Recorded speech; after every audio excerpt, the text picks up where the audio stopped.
ஆண்டவரும் உலக இரட்சகருமான இயேசு பெருமானுடைய திருப்பெயராலே உங்களை நான் வாழ்த்துகிறேன், வரவேற்கிறேன். இந்த அற்புதமான காலை நேரத்தில் தேவனுடைய வார்த்தைகளை நாம் தியானிக்க தேவன் நமக்கு தந்திருக்கிற விலை மதிக்க முடியாத இந்த வாய்ப்பை எண்ணி ஆண்டவருக்கு நன்றி சொல்லுவோம்.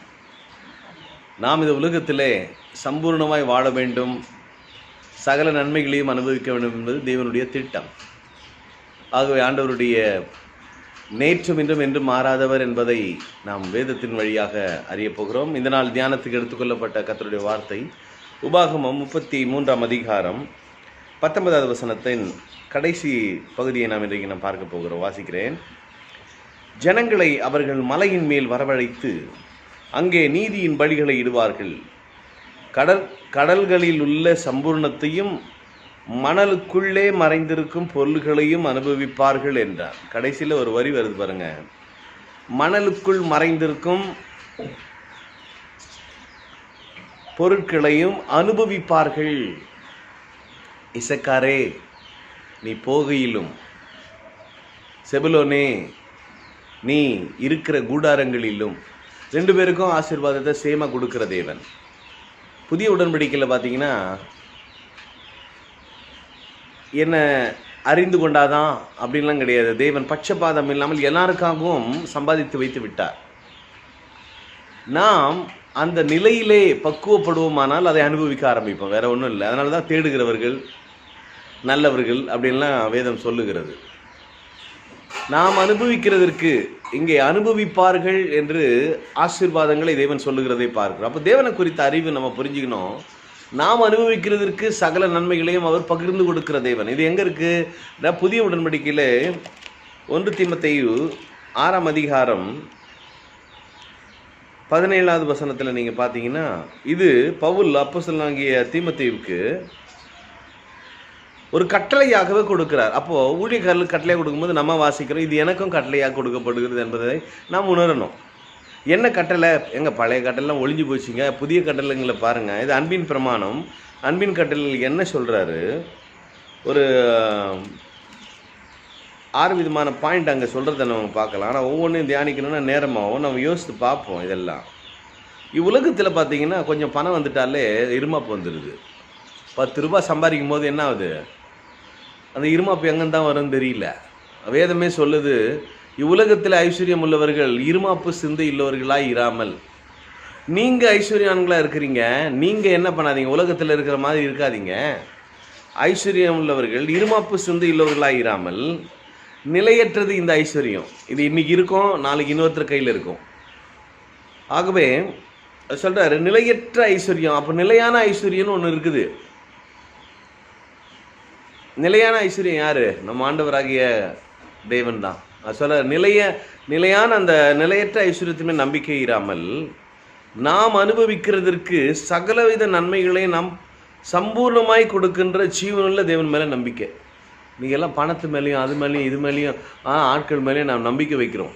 அதெல்லாம் மோசம் போயிடுவோன்றது நம்ம உணரணும். அது மட்டுமல்ல, அடுத்து பாருங்கள், சம்பூர்ணமாய் கொடுக்குற ஜீவனுள்ள தேவன் மேலே நம்பிக்கை வச்சுக்கிட்டு, ஒன்று நம்பிக்கை வைக்கணும் தேவன் மேலே. ரெண்டாவது, இது கட்டளைகளை நான் உங்களுக்கு அறிவிக்கிறேன். நன்மை செய்யணும். என்னங்க நன்மை செய்யணும்னா உதவி செய்கிறது தானே. எவ்வளோ பேருக்கு நான் நன்மை செஞ்சுட்டேன் அப்படின்னு நீங்கள் சொல்லலாம்.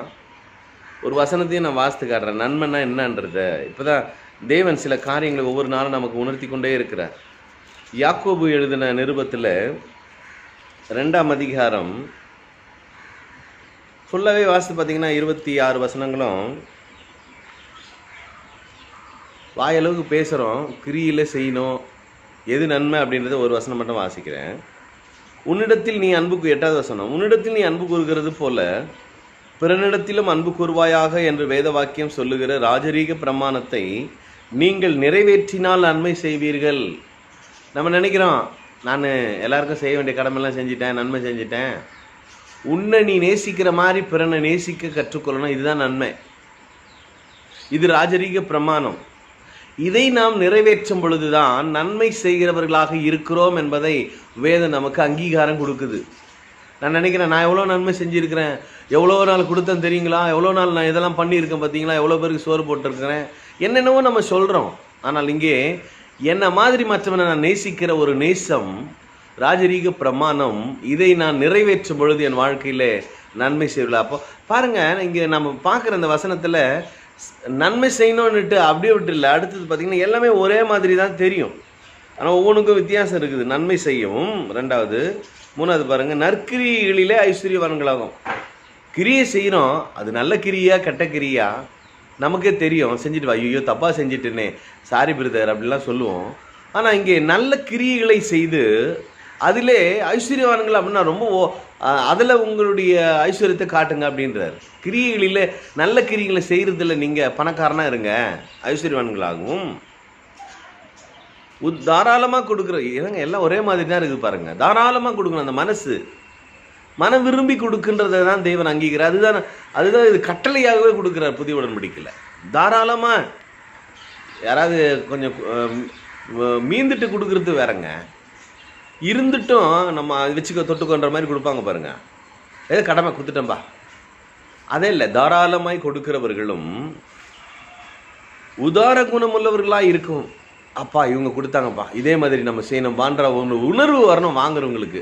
அந்த உதாரணமாக கொடுக்கிறவர்களாக இருக்கவும், நித்திய ஜீவனை நித்தியமான வாழ்வை பற்றி கொள்ளும்படி ஒரு நல்ல ஆதாரமாகி இந்த பொக்கிஷத்தை நீங்கள் என்ன பண்ணுங்க, அவர்களுக்கு கட்டளையிடு என்று சொல்லுகிறார். அன்புக்குரியவர்களே, நாம் இன்றைக்கு நாம் அனுபவிக்கிறதற்கு தேவன் நமக்கு தந்திருக்கிற ஆசீர்வாதங்கள் எல்லையில்லாத ஆசீர்வாதம். இந்த அதிகாரம் ஃபுல்லாக வாசித்து பாருங்க.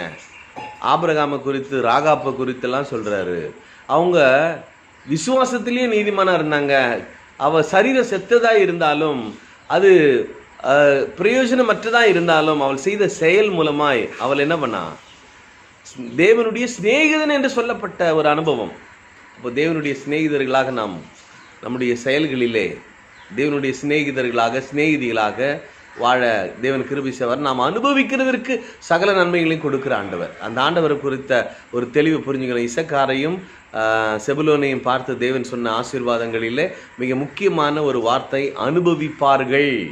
இன்றைக்கு நாமும் அப்படிப்பட்ட ஆசீர்வாதங்கள் நாம் இன்றைக்கு பார்த்த காரியங்கள் எல்லாம் நம்முடைய வாழ்க்கையிலே நடைமுறையில் அது வரும் என்று நாம் விசுவாசிப்போம்.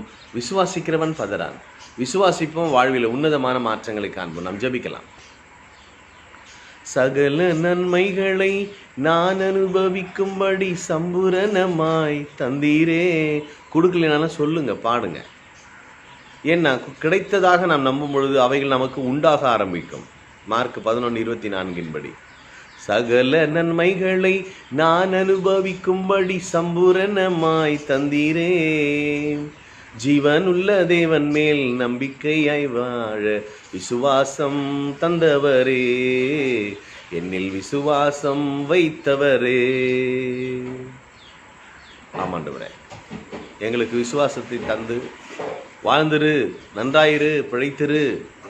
ஆடுகளின் பெரிய மேய்ப்பரான நம்முடைய கர்த்தராகிய இயேசு கிறிஸ்துவை கொண்டு எங்களை சீர்படுத்தி, ஸ்திரப்படுத்தி, பலப்படுத்தி ஒவ்வொரு நாளும் நாங்கள் அனுபவிக்கிறதற்கு எங்களுக்கு சகல நன்மைகளையும் பட்சபாதம் இல்லாமல் ஆண்டவரை பட்சபாதம் பண்ணுவீர்களானால் நீங்கள் பாவம் செய்கிறவர்களாக இருப்பீர்கள். ஒருவனை நேசித்து ஒருவனை இங்கே உட்கார் என்றும் அங்கே உட்கார் என்றும் இந்த யாக்கோபில் ரொம்ப தெளிவாக எங்களுக்கு உணர்த்தி இருக்கிறீங்கப்பா. நாங்கள் ஒருவரையும் பட்சபாதம் இல்லாமல் எங்களுடைய செயல்களிலே என்னை நேசிக்கிறது போலவே, என்னுடைய உறவுகளை நேசிக்கிறது போலவே எல்லாரையும் நாங்கள் ஒன்று போல நேசிக்கின்ற அந்த நேசம் எங்களுக்குள்ள பெருகட்டும். நீர்தான் இவைகள் எல்லாம் எங்களுக்கு தருகிறீர்.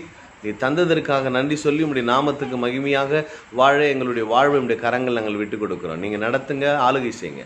இந்த நாளுக்குரிய கிருபைகளால் எங்களை அலங்கரித்து, எங்களை ஆசீர்வதித்து, நன்மைகள் கிருபைகள் ஒவ்வொருவரையும் பிடித்து கொள்வதாக, தொடர்வதாக, ஆளுவதாக என்று இயேசு கிறிஸ்துவின் நாமத்தில் நாங்கள் பேசுகிறோம். இந்த நாளுக்குரிய ஆண்டவரே வழிகள் திறக்கப்படட்டும். இந்த நாளுக்குரிய ஆசீர்வாதங்கள் பிள்ளைகளை வந்து சேர்வதாக இயேசு கிறிஸ்துவின் ஈடு இணை இல்லாத பரிசுத்த நாமத்தில் அர்ப்பணித்து ஜெபிக்கிறேன் ஜீவனுடன் நல்ல பிதாவே, ஆமேன். கர்த்தர் நல்லவர். ஒவ்வொரு நாளும் நம் வாழ்விலே மாற்றங்களை காண அழியாத, என்றென்றைக்கு நிலைத்து நிற்கக்கூடிய மாறாத கர்த்தருடைய வார்த்தைகளை நாம் பிடித்து கொண்டிருக்கிறோம். வேதமே அப்படித்தான் சொல்லுகிறது. இவ்வுலகத்திலே சுடர்களைப் போல பிரகாசிக்கிற நீங்கள். ஆகவே வேத வசனத்தை, சத்தியத்தை அறிவோம். வாழ்வில் அநேக சாதனைகளை படைக்க தேவன் நமக்கு கிருபை செய்வாராக. தேவன் தாமே இந்த நாளுக்குரிய கிருபைகளை நம்மை அலங்கரிப்பாராக. Bless you all.